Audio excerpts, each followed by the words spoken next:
घरेलू फ्यूचर्स बाजार में सोमवार को सोने ने जोरदार वापसी दिखाई। दिन की शुरुआत में तेज गिरावट के बाद सोना लोअर सर्किट तक पहुंच गया था, लेकिन कुछ ही समय में इसमें तेज रिकवरी देखने को मिली। हालांकि चांदी पर दबाव तीसरे दिन भी बना रहा और कीमतों में भारी उतार चढ़ाव जारी रहा। बाजार के जानकारों का कहना है कि ये तेज गिरावट महीनों की लगातार तेजी के बाद आई जरूरी करेक्शन है, न कि लंबी बुलिश ट्रेंड के खत्म होने का संकेत है। MCX पर अप्रैल गोल्ड फ्यूचर्स की शुरुआत कमजोर रही। शुरुआती कारोबार में कीमतें 10,688 रुपए यानी करीब 7.2% टूटकर 1.37 लाख करोड़ रुपए प्रति 10 ग्राम के इंट्राडे लो तक पहुंच गई। इस दौरान कॉन्टैक्ट ने एक्सचेंज का लोअर सर्किट भी छू लिया। हालांकि ये बिकवाली ज्यादा देर तक नहीं टिकी। निचले स्तरों पर खरीदारी सक्रिय हुई और सोने ने अपनी पूरी गिरावट की भरपाई कर ली।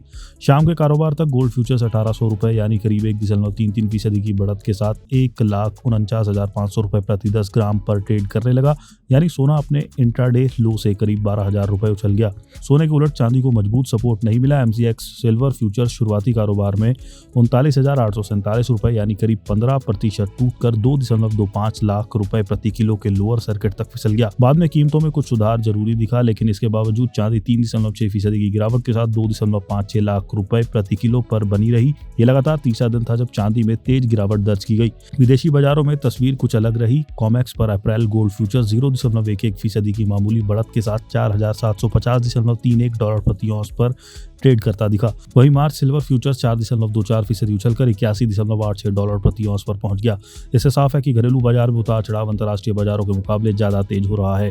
सोना चांदी की कीमतें बाजार में आई इस तेज उठापटक पर कमोडिटी एक्सपर्ट्स का कहना है कि हालिया गिरावट करेक्शन का हिस्सा है, ना कि ट्रेंड बदलने का संकेत। LKP सिक्योरिटीज में VP research analyst Jatin Trivedi के मुताबिक सोमवार सुबह के सत्र में सोने पर जबरदस्त दबाव देखने को मिला। उन्होंने कहा है जैसे ही CME गोल्ड $4,500 के नीचे फिसला, MCX गोल्ड भी करीब 9,000 रुपए टूटकर 1.38 लाख रुपए से नीचे चला गया। हालांकि ये कमजोरी ज्यादा देर तक नहीं टिक पाई। निचले स्तरों पर मजबूत खरीदारी से गोल्ड ने मजबूत वापसी की।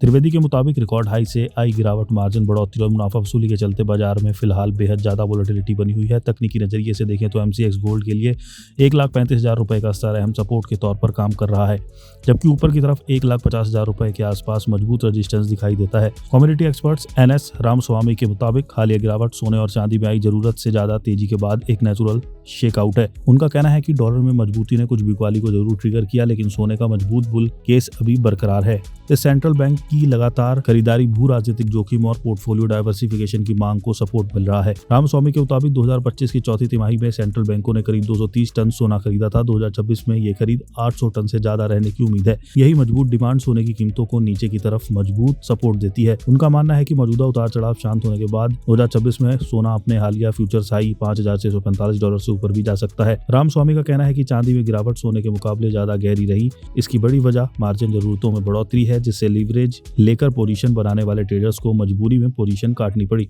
उनके मुताबिक फिलहाल चांदी $72 से $78 के दायरे में घूम सकती है। जब तक कीमतें मजबूती से $80 के ऊपर नहीं टिकती, तब तक कोई बड़ा ब्रेकआउट मुश्किल है। सैमको सिक्योरिटीज के अपूर्व सेठ का कहना है कि तेज उतार चढ़ाव के बावजूद सोने का लॉन्ग टर्म ट्रेंड अभी भी ऊपर की ओर है। जहां कुछ लोग सख्त अमेरिकी मौद्रिक नीति या मुनाफा वसूली को गिरावट की वजह बता रहे हैं, वहीं उनका मानना है कि प्राइस एक्शन ज्यादा पॉजिटिव तस्वीर दिखाता है। सेठ के मुताबिक सोना अब भी हायर हाई और हायर लो बना रहा है। एम ब्रेकआउट लेवल्स बरकरार हैं, जो ये संकेत देता है कि मजबूत निवेशक हर गिरावट पर खरीदारी कर रहा है। उनका अनुमान है कि आने वाले महीनों में सोना 1.32 लाख से 1.80 लाख रुपए प्रति 10 ग्राम के दायरे में कंसोलिडेट कर सकता है। शेठ का कहना है कि रेंज बाउंड फेज नेगेटिव नहीं है, बल्कि हेल्दी माना जाना चाहिए। इससे जरूरत से ज्यादा सट्टेबाजी ठंडी पड़ेगी, जबकि लंबे समय का बुलिश ट्रेंड बना रहेगा।